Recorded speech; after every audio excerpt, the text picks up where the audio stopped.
Hi. So today we have part 2 of the. So basically, I did go for a walk, and this is the final data set that I got back. So now, if we have a look at it, basically, this first of all, this represents the number of devices that I came in contact with.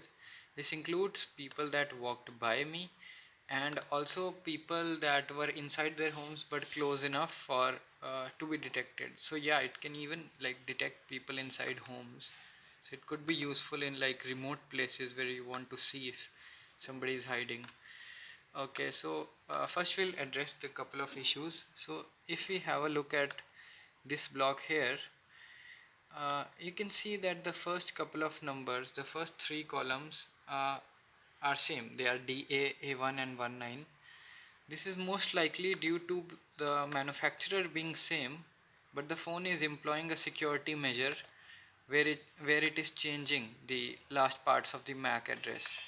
This is an approach that a lot of devices nowadays adopt, and it's a good approach because it then messes up such systems as this one. But if you have a look, like most of the devices that I came across did not do this. So it's still good for comparative measures, because suppose this block makes up about 10% of this whole data set. If I were to compare it data in two places, the same block would make up 10% in each of them. So that would just not matter. So it's still good for comparative measures. Now the other interesting thing is, like, we get to see some other data. A lot of the times we get to see the device manufacturer. So you can see Intel, and you can see Flextronics, Vivo, and Xiaomi. You see one Apple device, one Honhai Wi-Fi adapter card, some phone. This is a Taiwanese company. Then Guangdong.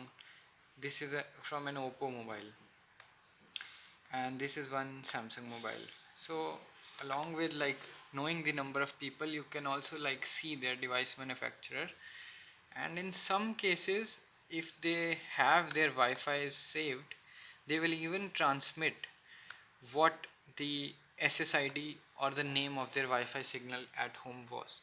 So this guy, the one who has Flextronics, was once connected to a Wi-Fi named iPhone, and this Xiaomi phone was once connected to TP-Link 34334.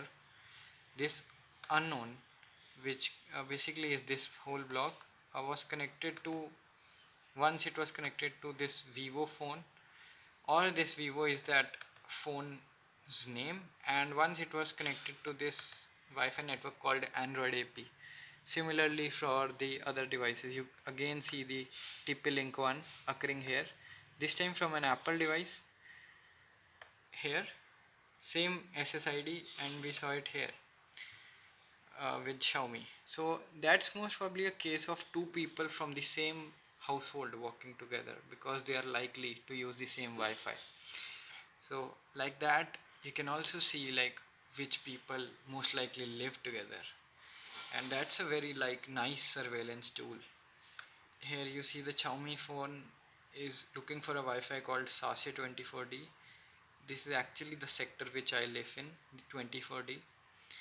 So and the numbers at the end are just the signal strength. We also have the time of recording.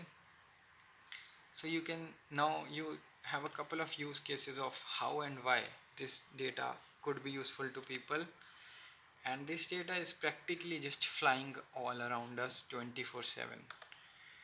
So it's an exploitable thing, I'd say.